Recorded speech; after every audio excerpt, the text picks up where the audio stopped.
আপনি কি কখনো ভেবে দেখেছেন যে বছরের প্রথম দিন হিসেবে কেন জানুয়ারির ১ তারিখকেই বেছে নেওয়া হলো? নতুন বছর সূচনার ইতিহাস জানতে হলে আমাদের ফিরে যেতে হবে প্রাচীন রোমে। প্রাচীন রোমের প্রথম দিকে ক্যালেন্ডারে বছর শুরু হতো মার্চ মাসের ১ তারিখ থেকে। তখন বছরে ছিল ১০টি মাস এবং ৩০৪ দিন। কিন্তু এই ক্যালেন্ডারে ঋতু পরিবর্তনের সঙ্গে দিনক্ষণের ব্যাপক অসামঞ্জস্য দেখা যায়। খ্রিস্টপূর্ব ৪৬ অব্দে রোমান সম্রাট জুলিয়াস সিজার তৎকালীন প্রখ্যাত জ্যোতির্বিদদের পরামর্শ নিয়ে ক্যালেন্ডারে আমূল পরিবর্তন আনে, যে ক্যালেন্ডার জুলিয়ান ক্যালেন্ডার নামে পরিচিত হয়। এই সিজারই প্রথম বছরের প্রথম দিন হিসেবে জানুয়ারির ১ তারিখে ঘোষণা করেছিলেন।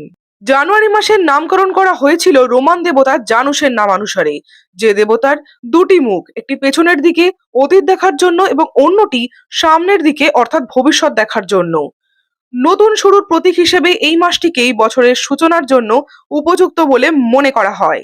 রোমান সাম্রাজ্যের পতনের পর মধ্যযুগে ইউরোপের অনেক খ্রিস্টান দেশ পয়লা জানুয়ারিকে বছরের সূচনা হিসেবে মানতে অস্বীকার করে।